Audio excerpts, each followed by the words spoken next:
कुछ बुझाते नहीं।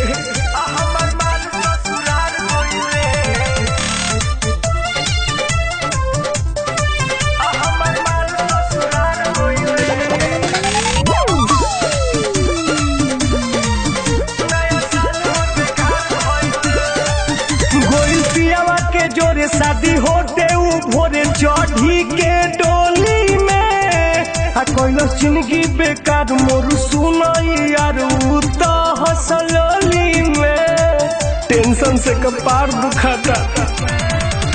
कोई पियावा के जोरे शादी होते भोरे चढ़ी के डोली में कोई जिंदगी बेकार मोर सुनाई यार तो हंसली में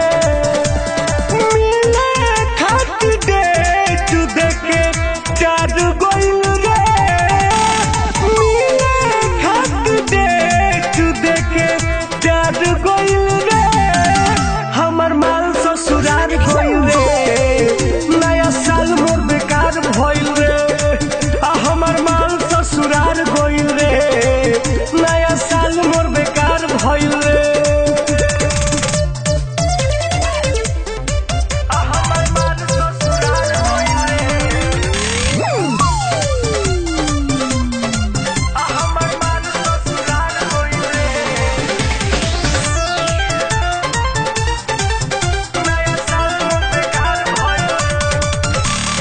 बीतल नवंबर बदल नंबर लागल दिलवा पे चोट रे कोई टुन से घाट नहीं मनलस बात रहे मनवा में खोट रे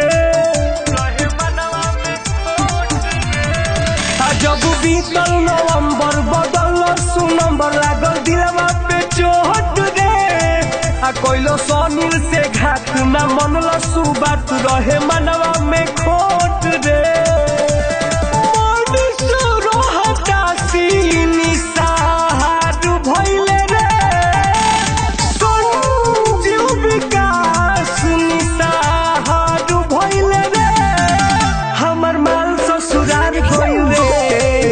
नया साल मोर बेकार भइल रे हमर माल ससुराल गइल रे।